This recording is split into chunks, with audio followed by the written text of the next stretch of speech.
Բարի երեկո ժողովուրդ։ Այսօր խոսելու եմ մարդու վիբրացիաներից։ Ինչ է վիբրացիան։ Երևի շատերդ եք լսել նման արտահայտություն։ Դու նայես ինչ մտածում ես, դու նայես ինչ զգում ես։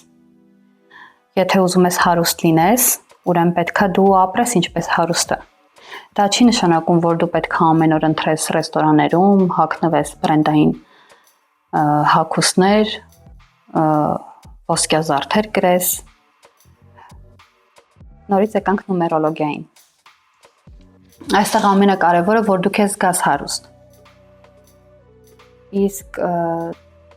դրան հասնելու համար քեզ հարկավոր է աշխատել քո գիտակցության հետ։ Մեր էներգիան, մեր միտքը, մեր շնչառությունը, մեր պատկերացումները, բոլորը կապ ունեն վիբրացիայի հետ։ Ամենալավ ժամանակը երազանքները կատարելու դրանք առավոտներն են, որովհետև երբ որ դու առավոտը արթնանում ես քնից, դու արդեն ունես կապ տիեզերքի հետ, իսկ տիեզերքը միակ միջոցն է, միակ տարբերակն է, որը որ քեզ օգնելու է, որ դու կարողանաս արտահայտել քո ներսում ունեցած էմոցիաները։ Որպեսզի դու կարողանաս բացահայտել քո վիբրացիան, դու պետք է ուսումնասիրես քո թիվը։ Ամեն ինչ տանում է դեպի նումերոլոգիան։ Բոլոր գաղտնի գիտությունները հենց ստեղծվել են դրա համար։ Երբ մենք առավոտյան արթնանում ենք, միակ բանը, որ ուզում ենք անենք, դա գնալ մեր գործերին։ Հագնվում ենք, կանգնում ենք հայլուդեմ, ծանրում ենք մեր մազերը, մտածում ենք ինչ հագնել, ինչ ուտել, ինչ խմել։ Իսկ դրա փոխարեն դու կարող ես ընդամենը մի քանի րոպե կենտրոնանալ քո մտքերի մեջ, կենտրոնանալ քո մտքերի վրա եւ քո էմոցիաները, քո էներգիան փոխանցել տիեզերքին։ Օրինակ ես ամեն անգամ հաղորդումը նկարելուց առաջ ինձ հարկավոր է պատրաստվել։ Իսկ դրա համար ինձ պետք է, որպեսզի ես կարողանամ դասավորել իմ մտքերը։ Մեր մարդկության միակ խնդիրն է, որ մենք շատ ենք մտածում գործելու փոխարեն։ Մենք մտածում ենք, ամեն ինչ պահում ենք գլխում, որը որ մնում է գլխում ու տենց էլ չի դառնում իրականություն։ Դու պետքա զգաս, դու պետքա հասկանաս ինչ ես ուզում, դու պետքա հասկանաս քո հոգին, դու պետքա բացահայտես քեզ, զբաղվես ինքնաճանաչողությամբ, դու պետքա ստեղծես այն իրավիճակը, որտեղ դու հարուստ ես, որտեղ դու արդեն ունես այն, ինչ ուզում ես։ Դա կլինի մեքենա, դա կլինի տուն, դա կլինի հագուստ, դա կլինի մասնագիտություն։ Էական չի, թե դու ինչ ես ուզում։ Կարևորը, որ դու արդեն հոգեբանորեն պատրաստված լինես։ Իսկ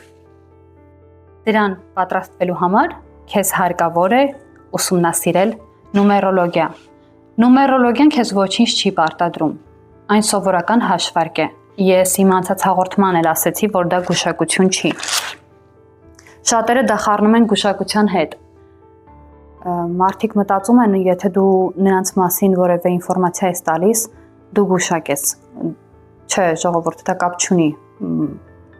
Դա կապ չունի այն գուշակությունների հետ, որոնք մեզանից յուրաքանչյուրը հանդիպում է մեր առօրյա կյանքում։ Օրինակ, տարոկարտերը։ Ճիշտ է, ես ինքս կողմ չեմ տարոկարտերին, որովհետև առանձին հաղորդում կունենամ դրա մասին, բայց իմ համար ամենակարևորը այդ էներգիան է։ Իսկ էներգիայի բացատրությունը մեզ կտա միայն նումերոլոգիան։ Այդ նույն օրինակը կարամ բերեմ թվերի մասով։ Կան թվեր, որոնք տիրապետում են այդ ինֆորմացիային, ովքեր արդեն ի սկզբանե ծննդյան օրվանից սկսած ունեն իրենց մեջ դրված ինֆորմացիան։ Օրինակ 7-երը։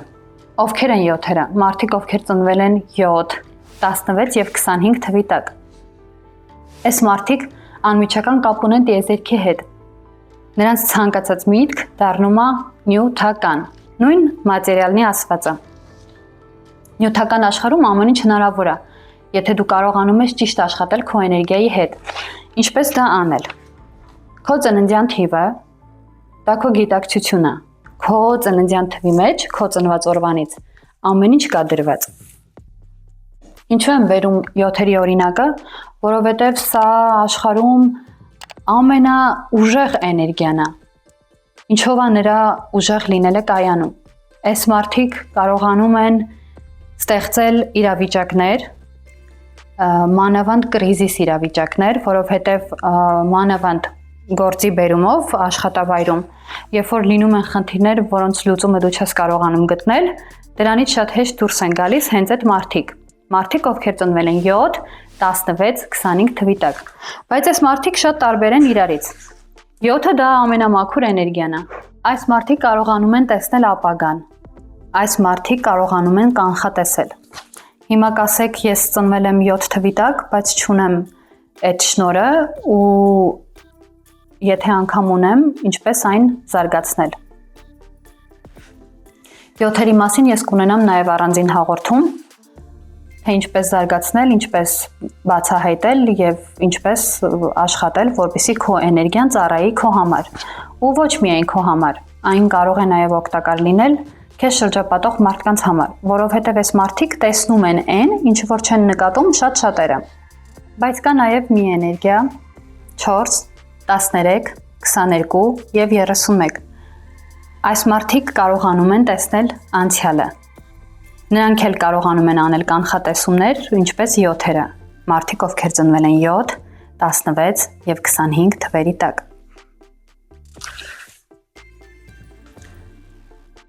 Մեր վիբրացիայից է կախված, թե ուր կգնանք մենք, ինչով կզբաղվենք եւ ինչպես կանդրադառնան կյանքի բոլոր փոփոխությունները մեր վրա։ Դրա համար գոյություն ունի նումերոլոգիա։ Նումերոլոգիան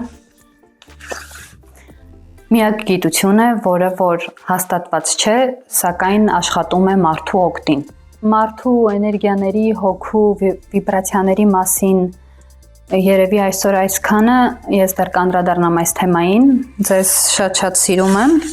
կարող եք մեկնաբանություններում գրել բոլոր այն հարցերը, որոնց կուզեք պատասխանեմ։ Լավ եղեք, ձեզ լավ նայեք։ Այսօր այսքանը մարդու հոգու էներգիաների, վիբրացիաների մասին, ես դեռ կանդրադառնամ իմ մյուս հաղորդումների ժամանակ։ Ձեզ լավ նայեք, շատ սիրում եմ ձեզ, եթե կունենաք հարցեր, գրեք մեկնաբանություններում, հաջորդը կխոսեմ կանացի և տղամարդու էներգիաների մասին։